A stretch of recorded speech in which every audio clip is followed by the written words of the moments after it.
We provide you the platform to turn your dreams into reality. Give wings to your aspirations with KR Mangalam University. सनातन धर्म के खिलाफ कमल हसन ने उगला जहर। जी हाँ, अभिनेता और राज्यसभा सांसद कमल हसन ने एक बार फिर नीट परीक्षा और सनातन विचारधारा पर तीखा हमला बोला है। कमल हसन ने कहा है कि शिक्षा ही वो हथियार है जो तानाशाही और सनातन जैसी जंजीरों को तोड़ सकती है। कमल हसन ने नीट परीक्षा पर भी जमकर हमला बोला। कमल हसन ने कहा कि 2017 से लागू इस कानून ने हजारों बच्चों को मेडिकल शिक्षा से वंचित कर दिया है। उन्होंने कहा कि शिक्षा ही वो ताकत है जिससे कानून बदला जा सकता है। ये सिर्फ एक हथियार नहीं बल्कि वो औजार है जिससे देश को नया आकार दिया जा सकता है। कमल हसन ने आगे कहा कि कुछ और चीजें हाथ में लेने से जीत नहीं मिलेगी। बहुसंख्यक मूर्ख तुम्हें हरा देंगे। हमें मिलकर एकजुट होना होगा। कमल हसन के इस बयान को तमिलनाडु में नीट परीक्षा के खिलाफ लंबे समय से चल रहे विरोध से जोड़कर देखा जा रहा है। राज्य सरकार का कहना है कि ये परीक्षा ग्रामीण और गरीब छात्रों के लिए बाधा बन गई है, जबकि केंद्र सरकार इसे मेरिट आधारित चयन का जरिया मानती है। कमल हसन पहले भी सनातन पर टिप्पणी कर चुके हैं और उन्हें इसे पेरियार की विचारधारा से जोड़ते हुए कहा था कि ये विचारधारा सामाजिक असमानता को बढ़ावा देती है। बता दें कि इससे पहले एनसीपी शरद पवार गुट के विधायक जितेंद्र आव्हाड ने सनातन धर्म को लेकर विवादित बयान दिया था।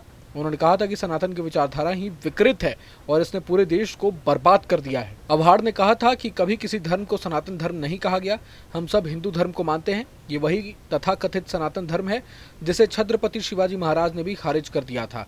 सनातन धर्म ने हमारे छत्रपति शिवाजी महाराज को भी बदनाम किया था।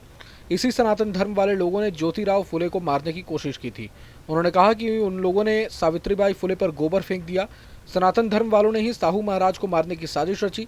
यहाँ तक कि इन लोगों ने डॉक्टर अंबेडकर को स्कूल में पानी नहीं पीने दिया। उन्होंने कहा कि सनातन परंपरा से ही मनुस्मृति का जन्म हुआ है, इसलिए किसी को सनातनी विचारधारा को विकृत कहने से परहेज नहीं करना चाहिए। वहीं बीजेपी ने सनातन आतंकवाद और भगवा आतंकवाद जैसे शब्दों पर कांग्रेस को घेरा है। जितेंद्र आव्हाड ने आगे कहा कि कांग्रेस नेता पृथ्वीराज चौहान ने कहा कि आतंकवाद का कोई धर्म नहीं होता, तब वो तुष्टीकरण में लगे थे। अब वही भगवा आतंकवाद और हिंदू आतंकवाद पर बयान दे रहे हैं।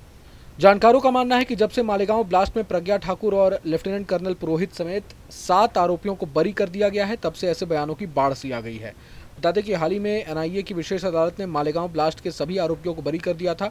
कोर्ट ने कहा था कि जांच एजेंसी पुख्ता सबूत उपलब्ध नहीं करवा पाई है। इसके अलावा एजेंसी की कार्यप्रणाली भी उस समय सही नहीं थी। कोर्ट ने महाराष्ट्र सरकार को मालेगांव ब्लास्ट के पीड़ितों को मदद देने का आदेश दिया है। कोर्ट ने कहा कि मृतकों के परिवारों को 2-2 लाख और घायलों को 50-50 हज़ार रुपए का मुआवजा दिया जाए। बता दें कि इस मामले में कुल 7 आरोपी थे, जिसमें साध्वी प्रज्ञा, मेजर रिटायर्ड रमेश उपाध्याय, सुधाकर चतुर्वेदी, अजय रहीरकर, सुधाकर धर द्विवेदी और समीर कुलकर्णी का नाम शामिल था। इस मामले में कोर्ट ने अभियोजन पक्ष के 323 और आरोपी पक्ष के 8 गवाहों की भी सुनवाई की। असल में 29 सितंबर 2008 को मालेगांव में एक वाहन में बम ब्लास्ट होने के बाद से कम 6 लोगों की मौत हो गई थी। वहीं 95 से ज़्यादा लोग घायल हुए थे। बहरहाल पूरे मसले को लेकर आप क्या कुछ सोचते हैं, हमें कमेंट बॉक्स में ज़रूर बताएं। अगर आपको ये वीडियो पसंद आए तो लाइक करें और चैनल को ज़रूर सब्सक्राइब करें।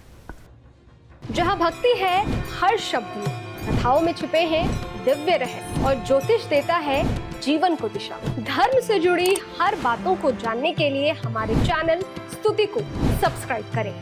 चैनल पर जाने के लिए इस लिंक पर क्लिक करें।